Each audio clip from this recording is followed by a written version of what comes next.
School వాతావరణానికి వచ్చి మా బిడ్డలు ఏం చదువుతా ఉన్నారు, పక్కనున్న బిడ్డలు ఏ రకంగా ఉన్నారు, మన బిడ్డల చదువులో ఏ రకంగా ఉన్నారు, ప్రవర్తనా పరంగా ఏ రకంగా ఉన్నారు అనేది కనుక మీరు గమనించుకోకపోతే ఆ నష్టం మీకు, మీ కుటుంబానికి, మీ బిడ్డల భవిష్యత్తుకు అనే విషయాన్ని తల్లిదండ్రులందరూ గుర్తించాలి, గమనించాలి అని చెప్పి నేను తెలియజేస్తా ఉన్నాను. మా రోజుల్లో మాకు ఏ రకమైనటువంటి సౌకర్యాలు లేవు. పుస్తకాలు ఇవ్వలేదు, బ్యాగులు ఇవ్వలేదు, యూనిఫారాలు ఇవ్వలేదు, మధ్యాహ్న భోజన పథకాలు లేవు, మాకు సైకిల్ లేవు. రోజు 5 కిలోమీటర్లు 6 కిలోమీటర్లు నడిచే స్కూల్కి వెళ్లేవాళ్ళం. మేమందరం ఏ కులం అనే ప్రశ్న ఉండేది కాదు, స్కూల్లో ఏ మతం అనే ప్రశ్న ఉండేది కాదు. అందరం కలిసికట్టుగా పెరిగి అన్ని వర్గాలు కలిసి ఉన్నాయి చదువుకున్న రోజులయ్యి.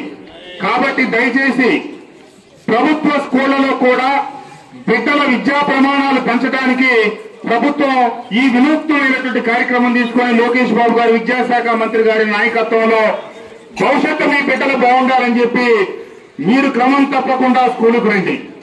మీరు ప్రతిరోజు మీ బిడ్డల్ని స్కూలుకు పంపించండి. వాళ్ళు ఖచ్చితంగా స్కూలుకు వస్తున్నారా లేదా అనేది వాకప్ చేయండి.